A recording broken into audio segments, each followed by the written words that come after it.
Shalom from Jerusalem. This is Israel at War, an update on day 656 of the war, which started on October the 7th, 2023, and is still going on with at least 50 Israeli hostages held by either Hamas or other organizations in Gaza. 20 of them are known to be alive, 30 are dead, but there is now a growing concern that one of the 20 held by the Palestinian Islamic Jihad may be unaccounted for. And this is, of course, worrisome not only to his family, but also to the Israeli Defense Forces, as some of the infantry, mechanized and armored, operating in the area may get very close to where this particular hostage and others may be held in this vicinity called Deir el-Balach. With us today are two reserve brigadier generals in the Israeli Defense Forces, Brigadier General Dr. Amnon Sofrin, formerly of the Military Intelligence Directorate and Mossad, heading the intelligence division there. General Sofrin, welcome. Thank you. And Brigadier General Doron Gavish, currently the officer in charge of the Air and Missile Defense Task Force, among other duties, liaising with other military organizations being detailed to Israel, especially CENTCOM, the U.S. Central Command, and formerly the commanding general of all of the air and missile defense units in the Israel Air Force. General Gavish, welcome. Thank you. Now, General Sofrin, we keep hearing for the last several weeks that the ceasefire is at hand. A deal is within reach. This deal would probably include only the release of half of the hostages, 10 alive and perhaps 15 or 18 dead. This in return for a release of many more Palestinian prisoners held in Israeli jails for crimes they have perpetrated against Israelis, including murder, and a withdrawal, perhaps the withdrawal of Israeli forces from points being held in Gaza.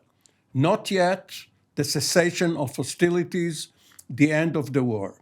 And we also hear that presidential envoy Steve Witkoff is about to come to the area or perhaps meet halfway in Europe or elsewhere with representatives of Israel, of the mediators, Qatar and Egypt, to find out what is the final response of Hamas. So in your view, what is holding up the negotiations?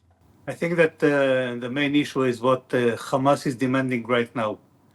Israel, as I understand, made a lot of concessions regarding the will to get to some equation that will enable the release of the people, and in return, of course, the ceasefire of 60 days. Nevertheless, Hamas is now taking advantage of that and trying to apply more pressure on Israel to get more achievements, to achieve more concessions from Israel, just like not holding what we call the perimeter of 1.5 kilometers, but only 800 meters, something like that. Second, they want a retreat of the retreat of Israeli forces from several points, which Israel doesn't will to go right now. And they want what we call the full guarantee of the US that, first of all, we are not going to attack them within these 60 days. And second, that within these 60 days to get to some final agreement that will allow, in the end, to end up this war with Israel retreat from Gaza Strip, even though we are going to hold this parameter of 1 to 5 kilometers, depends when, in which area, of course. And that's what they're aiming for. Now, of course, they hold the cards in their hand, and we are anxious in the end to get to this agreement that will enable release of people.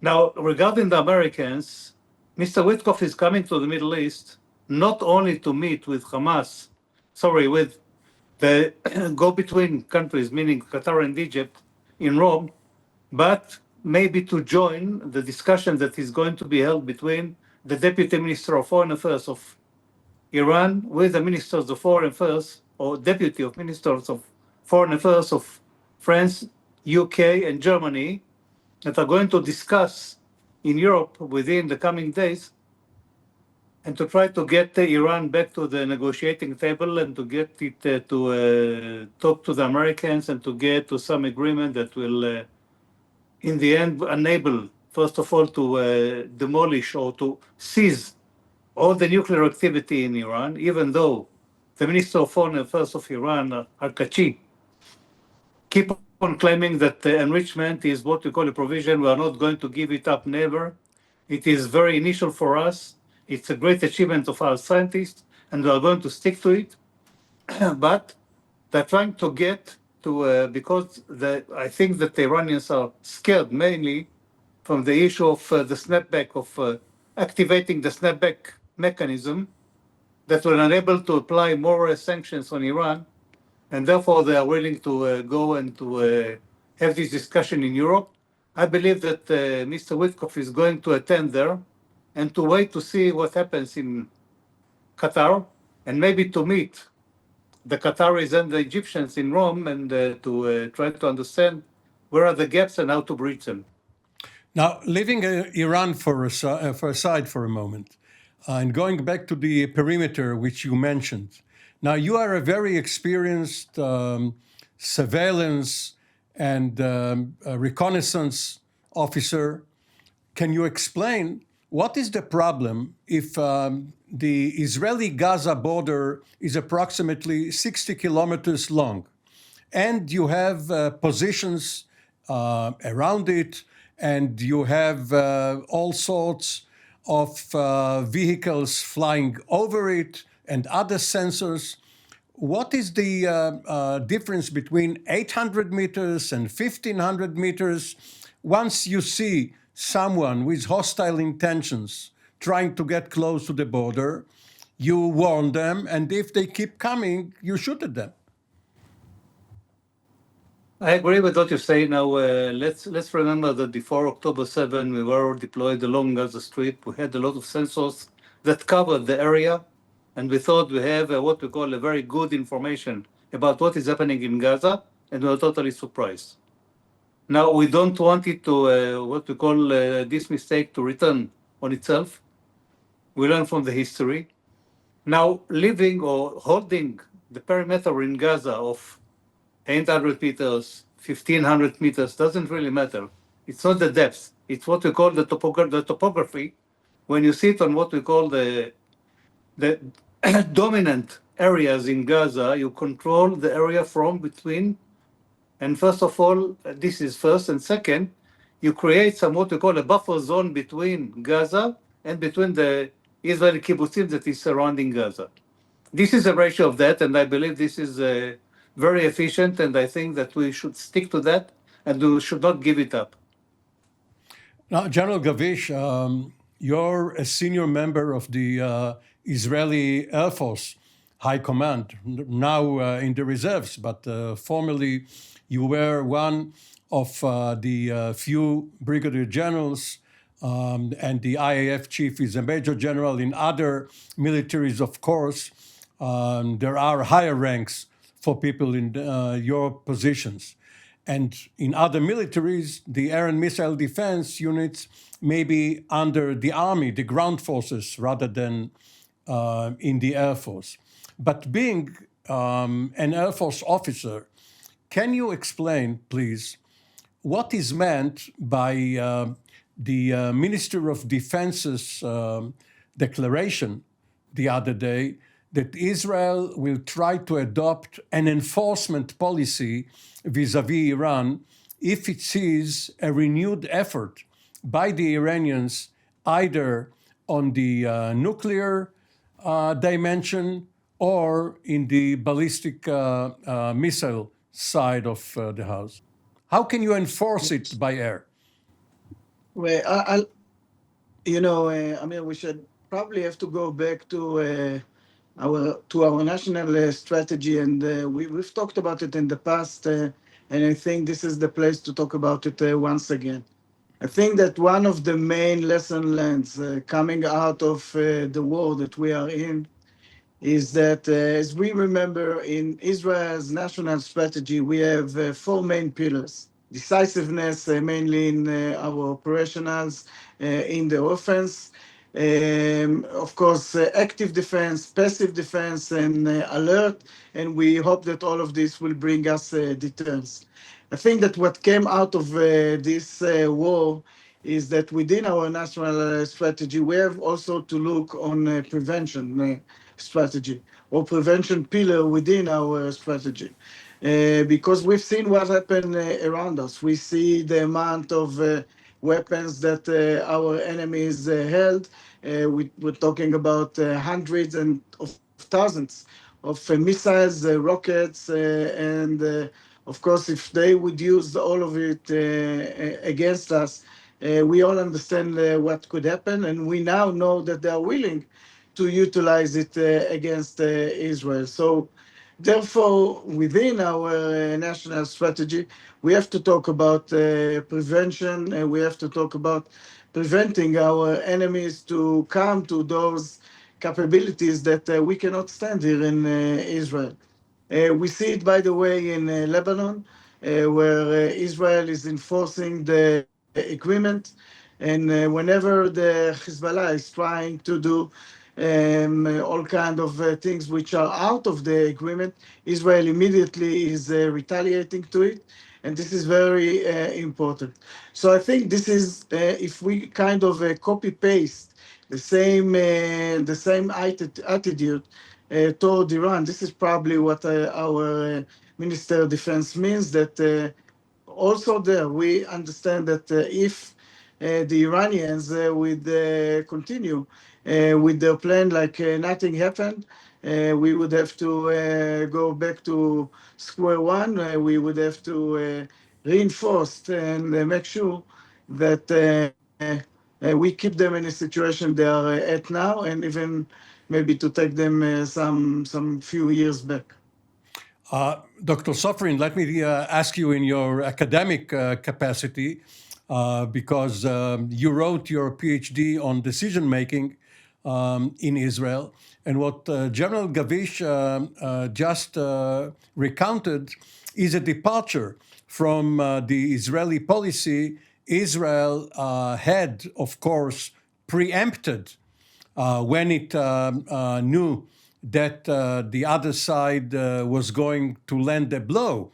And it, of course, tried to be the first rather than absorb the blow and then hit back. But prevention is more than preemption. This means that the moment the other side builds up a hostile force and has the declared intention to do harm to Israel, Israel would no longer wait and would now act immediately.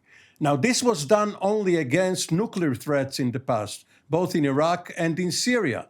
Now it is being expanded to ballistic missiles in Iran. Do you believe that the high command, both the political echelon and the military echelon, are well suited in Israel for such a change in policy? I think that we all learned the lesson of October 7. We knew that Hamas is building its capacity. We knew that Hezbollah is building its capacity. And we didn't do anything to prevent it.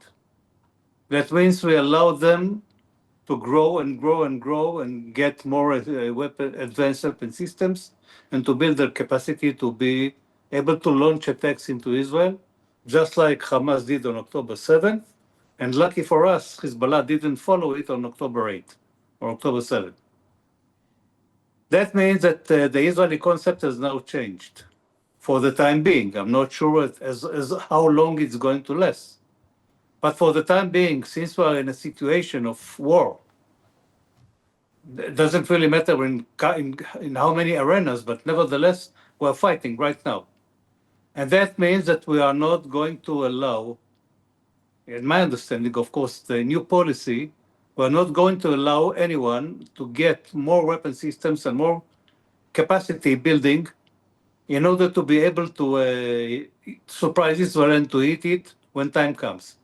If we take, for example, what happens in Lebanon, we deny every effort to get or to smuggle or to deliver weapon systems from the border between Syria and Lebanon into Lebanon for Hezbollah. And that means that every time we know we have indications about that, we launch the Air Force, and the Air Force and the jets are, of course, attacking each one of the convoys, even though it's small cars probably, but nevertheless are attacking each one of them and denying more weapon systems to come into Lebanon, into the hands of Hezbollah. The same ratio goes with Iran. We gave a big blow to Iran on these 12 days of fighting between those two countries. And now we have to maintain this achievement. That means, first of all, we destroyed their what we call nuclear facilities. To some extent, I don't really know how much time do they need in order to reorganize it. But for the time being, now they don't have this capacity. We gave a big blow to the ballistic missiles. And now we follow with intelligence elements to see what happens inside Iran. If we understand that Iran is going to renew or trying to renew its nuclear activity, we are going to hit back one more time. And this is a new approach. This is a new strategy that said we are not waiting anymore for someone to build up its own capacity and to be able to attack Israel, but we deny it from scratch one. General Gavish, the relatively new Israeli Chief of General Staff, Lieutenant General Eyal Zamir, is now 4 months into his term. On the eve of his appointment, he said that 2025 is going to be the year of fighting. Not the first one, of course. Now, a few days ago, he said that 2026, next year, is going to be a year of recuperating, rehabilitating the IDF, getting back to basics, and as General Sofrin said, maintaining the force. Now, of course, this presumes that Israel will end the war, or that the war will end by Hamas capitulating. It doesn't really matter how, but that the Israeli Defense Forces will be able to devote the next year, perhaps even longer, to rebuilding itself.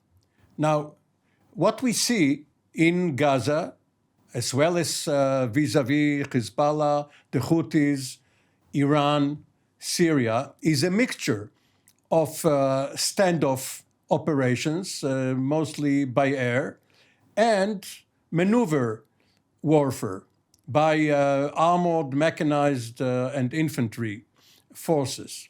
You, as a senior officer, when you look at the IDF, what is supposed to happen? What are the new priorities? If you have only another few billion shekels, would you put it on the manned aircraft, on unmanned vehicles, on air and missile defense, or on tanks, artillery, and the like? And the Navy, of course. We shouldn't forget the Navy. Yeah, you're right. I think that, and you're right that 2 days ago there was a statement made by the Israeli Chief of Staff, General Eyal Zamir, after an assessment that was done by the IDF looking on the future or near future, I would say end of this year, beginning and for the year of 2026. What is really, by the way, interesting to hear that is coming from a commander point of view. The first thing that he talked about, among other things that some of them you already mentioned, is the personnel. He's taking care of the personnel. Is to making sure that after such a long war, we allow them sometimes to recruit, to go back to basics, to train themselves, and all the other option to rest a bit, to regain force. There is a lot of things that needs to be done. I would say mainly with the reserve forces, because we still have to remember that hundreds of thousands of Israelis are still in the reserves during the last year.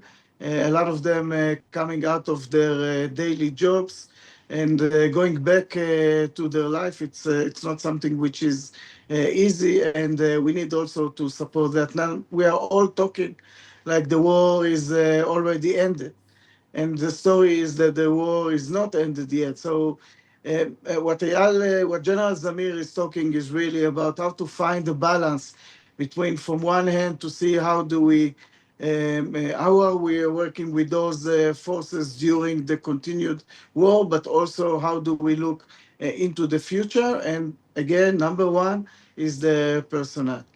The other thing is, of course, building the forces and looking back to what we've seen. There is a lot of lesson learned.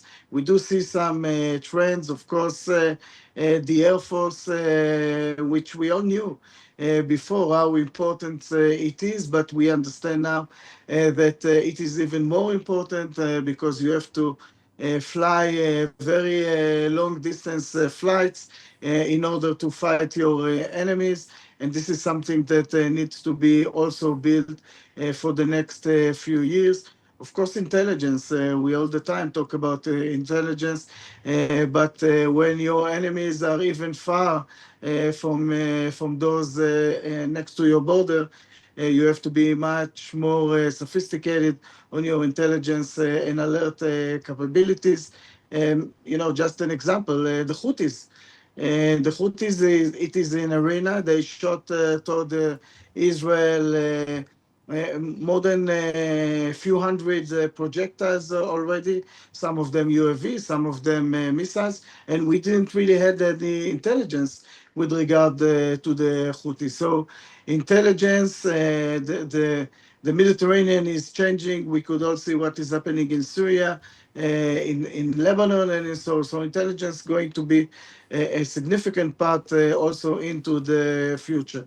The other thing which is relevant, and this is something that it is even debatable now within the Israeli population, is the amount of ground forces, the amount of soldiers which would be in the ground forces. We need much more than what we have now. We still have to remember that those different arenas that we are in each one of them, you want to have soldiers over there. We want to have enough soldiers so our civilians in the Israeli borders would see them and would feel secure because we all have to remember that our citizens still have this kind of trauma or post-traumatic from 7th of October, and it is very important to do this. So it's really what we're having and more. This is what militaries all the time says, but unfortunately, I think that in our situation, everyone can see it. It is not that we are thinking maybe something would be threatening us. We feel it. We feel it, of course, today. As you also mentioned, naval forces are also very relevant because you want to have a basket of opportunities when you are fighting against forces which are far away from Israel. You want also capabilities to come from the sea and not only for the air and for the ground. So naval forces and the enforcement of the naval forces, this is also very important. General Sofrin, both you yourself as well as General Gavish, you were drafted under Israeli conscription You came up through the ranks from private to general officer. The U.S. Military, with which both of you are very familiar, they, of course, since 1973, have no universal military training, and they do manage, not always, but apparently recently they do manage to recruit whatever manpower they need. What would have happened if Israel tried to adopt such a system? And you only have 30 seconds to explain. The fact is that you have to recruit everybody that can serve within the armed forces. Nobody is allowed to be excused or to fill out of the armed forces of your obligations to serve you, because this is one of the main components, the basic components of the Israeli security doctrine. Everybody has to serve. In time of war, everybody is gathering around the flag and going each one to his own mission, leaving his home, his family, and so on. And nobody should be excused out of that. And you cannot be sure that without such a system, enough quality youth would join the military rather than take another route. But this is all the time we have right now. We will certainly return to this subject because it is quite controversial now in Israel, with the ultra-Orthodox segment of society refusing to be drafted into the military. For the time being, thank you, Doron Gavish, Amnon Sofrin, both Brigadier Generals in the reserve. And this has been an update for Israel TV7 News in Jerusalem. We will be back with another edition very soon. For the time being, Shalom from Jerusalem.